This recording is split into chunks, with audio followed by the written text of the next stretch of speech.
Hello and welcome to Football Daily, where today we've made an 11 of the most money-grubbing, cash-hungry players in football. Goalkeeper, Richard Wright.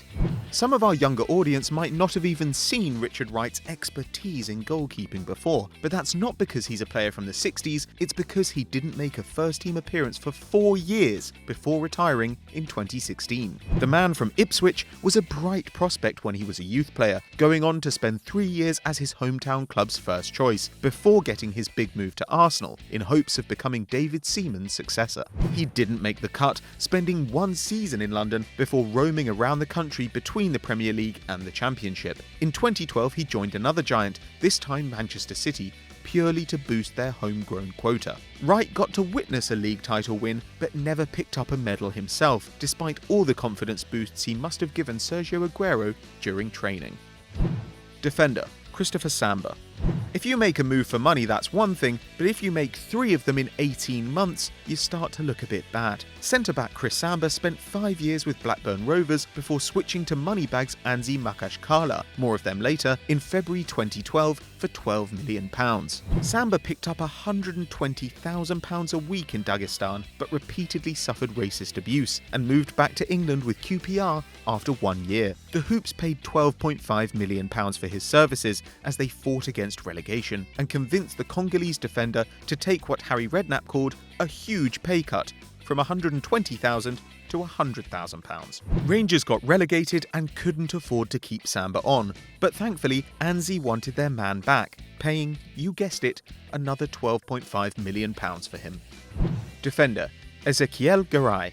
30-year-old Garay may be in Valencia's struggling side now, but for 2 years he was part of a Zenit St. Petersburg outfit not renowned as a breeding ground for future superstars. Garay had trained at Real Madrid, appearing 30 times for Los Blancos between 2008 and 2011, but it was at Benfica that the centre-half became a hot property. Moving for a low fee of €5.5 million, Garay formed a solid defensive partnership with Luis Sao as Benfica won the league, also appearing on the losing side in the Europa League final twice in a row. After that second heartbreak, Garay and his agent started sounding out clubs, with Manchester United reportedly pursuing the defender. Instead of joining the Premier League, Garay went to Petersburg for €6 million and earned a cool €5 million a year, winning the Russian Premier League once in his 2 full seasons. Defender, Roberto Carlos. Suleiman Kerimov is one of Russia's richest men. Despite reportedly losing $14 billion in the 2008 financial crisis, Kerimov still has a net worth of nearly $8 billion, and he owns Anzi Makashkala, which he decided to turn into a European giant back in 2011. One of the club's first signings was Roberto Carlos, arguably the greatest left-back in history. Kerimov handed the Brazilian a £5 million yearly salary and a Bugatti Veyron, but the move was nightmarish, with players living and training 1,200 miles away from Makashkala in Moscow due to violence and poverty in the Dagestan capital. Carlos lasted just 1 year in Russia, retiring after a succession of racist incidents, including having a banana thrown at him during a match. However, he was lured off the sofa by Delhi Dynamos 3 years later, acting as player coach and pocketing yet another fortune. Defensive midfielder, Axel Witsel. Belgian leg breaker Axel Witsel was close to a move to Juventus in the summer of 2016. A fee was agreed, a medical completed, and the player even bought a house in Turin, but Zenit cancelled the deal on deadline day. Aggrieved at the decision, it was widely assumed that Witsel would join Juventus the next summer, as his contract was winding down and he could have left for Serie A on a free transfer. The lad from Liège had other ideas though, joining Chinese side Tianjin Quanjian in January for a reported £17 million. At just 27, his prime won't be seen in Europe, but he'll be getting a hefty paycheck of around €18 million per year. But the move may well carry a steep cost, with Dembele, Nainggolan and Yuri Tielemans all lining up to take his place in the national team. Left midfielder, Robinho.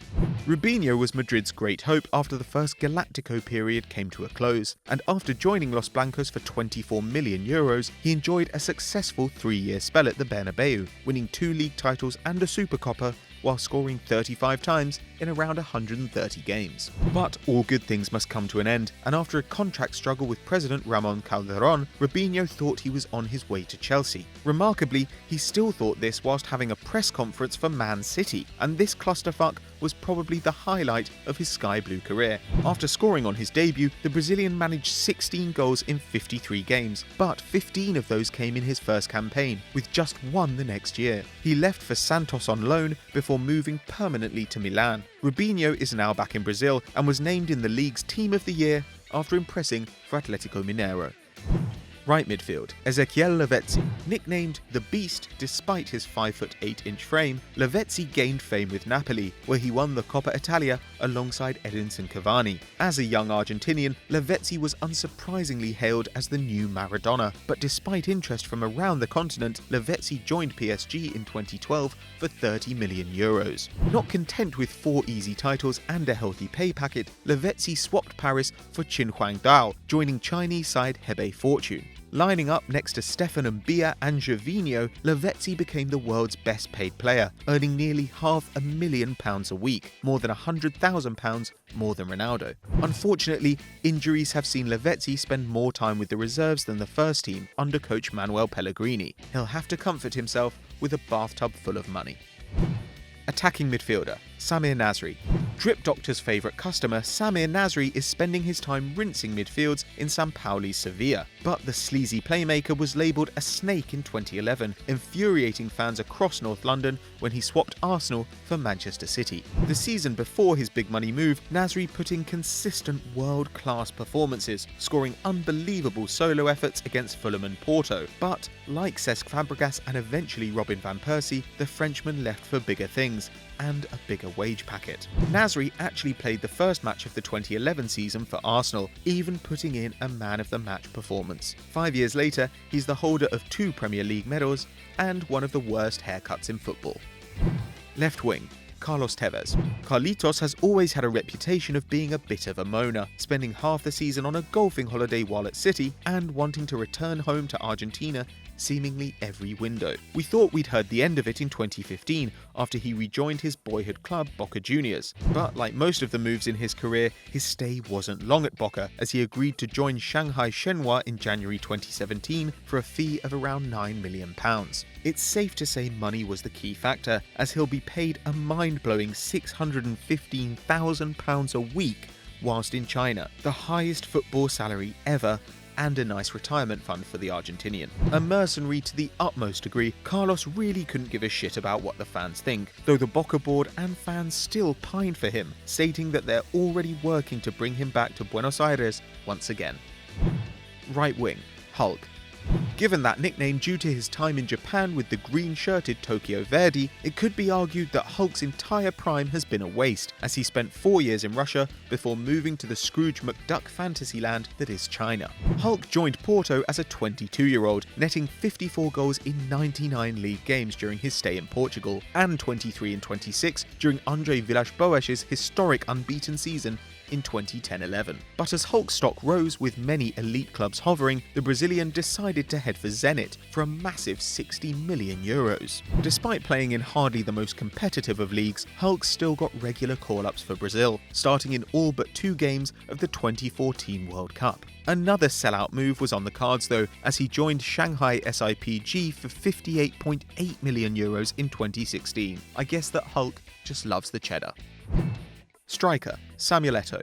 Cameroon's Samuel Eto'o has won 2 Champions Leagues with Barcelona, 1 with Inter Milan, 4 domestic titles and 2 African Cup of Nations, scoring 182 goals in 302 games with the Blaugrana and Nerazzurri. But at just 30, Eto'o joined, you guessed it, Anzi Makashkala, becoming the world's highest paid player at the time on an incredible £350,000 a week. Unsurprisingly, the move didn't work out, with Anzi failing to win the league and crippling themselves with those crazy wages, and 2 years and £36 million in earnings later, Eto'o joined Chelsea. In 2015, Eto'o's accountant must have been getting twitchy again because the striker joined Turkish side Antalyaspor, picking up another €8 million a year, around the same as Mesut Ozil does at Arsenal. But at least the club got their money's worth, with Eto'o acting as interim manager after coach Yusuf Şimşek was fired.